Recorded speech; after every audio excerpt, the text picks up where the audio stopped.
Hi everyone, welcome to my channel. In this video, I'm going to tell you about the books that I read in May. The first book that I read this month is Anthem by Ayn Rand. This book is about freedom, identity and the relentless quest for knowledge. ये एक fictional book है जो कि 1938 में publish हुई थी।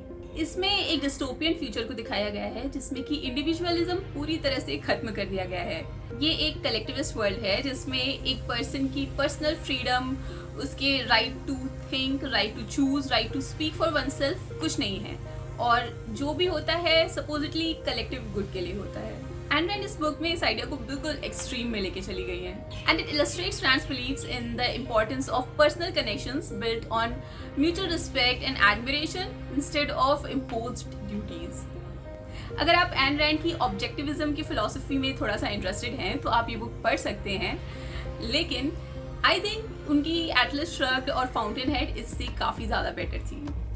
The next book that I read is The Thornbirds by Colleen McAuliffe. I found this book in my office library and I also found that my ex-boss had issued this book in 2005 and I kind of got curious that what kind of book she used to read when she was around my age. It kind of felt like reading her old diary.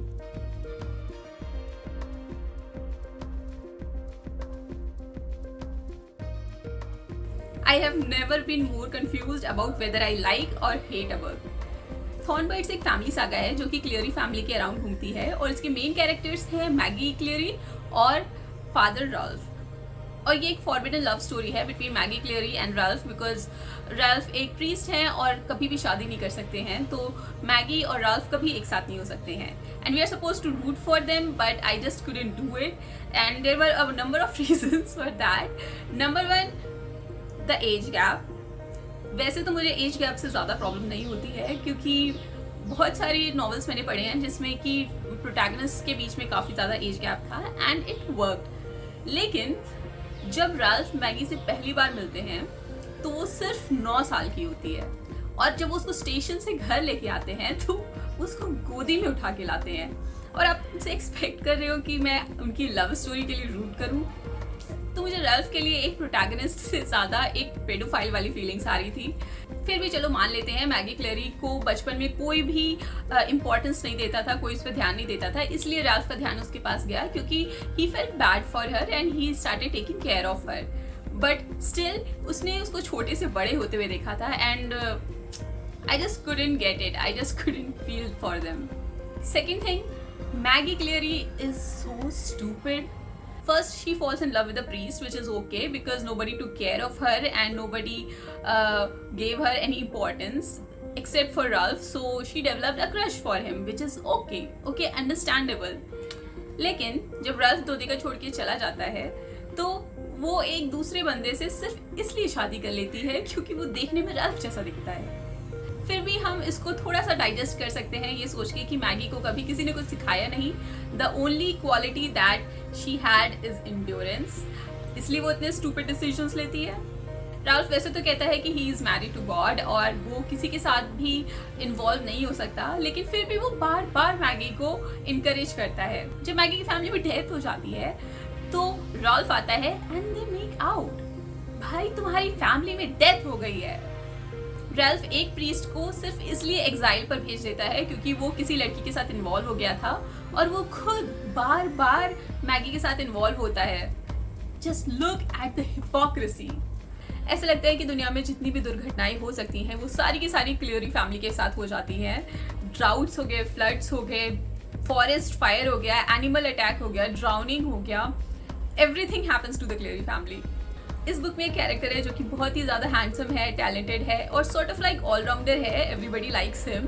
तो वो भगवान से प्रार्थना करता है कि हे भगवान, तुमने मेरी लाइफ बहुत ही ज़्यादा ईजी और ब्यूटीफुल बनाई है, please give me suffering, please give me pain. और उसके 5 मिनट बाद वो मर जाता है। It was marketed as an epic love story but I just couldn't feel for them. The next book that I read is The Immortals of Meluha by Amish. This is the first book of the Shiva trilogy. ये book मुझे बहुत सारे लोगों ने suggest की थी और इसीलिए शायद मैंने अपने मन में इसको बहुत ज़्यादा हाइप कर रखा था और मेरी एक्सपेक्टेशंस बहुत ज़्यादा हाई हो गई थी, मे बी इसलिए। I found this book a little underwhelming. This book is the retelling of the legend of Lord Shiva, and in this book, he is not shown as a god but as a leader of a tribe. And Suryavanshi उनको approach करते हैं क्योंकि सूर्यवंशियों की और चंद्रवंशियों की लड़ाई हो रही होती है, and there is a prophecy कि नीलकंठ उनकी इस लड़ाई में हेल्प करेंगे और उनको चंद्रवंशियों से बचाएंगे. Shiva is portrayed not as a distant god but as a relatable, flawed human being who has desires, doubts and vulnerabilities. I found this book very interesting and entertaining और especially मुझे action scenes काफ़ी अच्छे से describe लगे. सिर्फ एक चीज़ मुझे इस बुक में अच्छी नहीं लगी कि इसके डायलॉग्स मॉडर्न तो थे ही लेकिन थोड़े से वेस्टर्न भी थे और काफ़ी जगह पर मुझे थोड़े से क्रिंजी लगे. Otherwise I think this is quite an entertaining read and you should try it.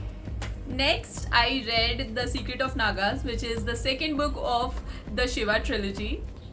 First book में नागाज को एज अ विलन दिखाया गया था जो कि चंद्रवंशियों की हेल्प कर रहे थे अगेंस्ट द सूर्यवंशीज, और सेकेंड बुक में we are taken on a journey with Shiva as he tries to hunt down the Naga that has killed his best friend and has been stalking his wife. He makes some revelations that challenge his definition of good and evil. और दूसरी तरफ Sati also uncover some secret that bring her immense joy but also immense sorrows. This book is also very entertaining and I think a little better than the first one. Again, I really liked how he wrote the fight scenes. I could imagine the action scenes in my head like a Bollywood movie. There are some nice twists near the end of the book. I had already guessed who the hooded Naga is, but the identity reveal of the Naga Queen was quite a surprise for me. Overall, it is a pleasurable light read and I think you should really try it. शाम को ऐसे ही चाय के साथ मैं कभी कभी audio book भी सुनती हूँ और इस मंथ मैंने हाइडी सुनी बाय जोआना स्पिरी, जो कि वैसे तो एक चिल्ड्रंस बुक है लेकिन मुझे भी काफ़ी अच्छी लगी. हाइडी एक ऑर्फन गर्ल है जिसको उसकी मौसी उसके दादा के पास छोड़ के चली जाती है क्योंकि वो उसका ख्याल नहीं रख पा रही होती है अपनी जॉब के साथ, और हाइडी ऐसे ही पहाड़ों में खेलती घूमती रहती है. और फिर कुछ दिनों के बाद उसको एक अमीर फैमिली की बेटी को कंपनी देने के लिए उनके मैंशन में छोड़ दिया जाता है.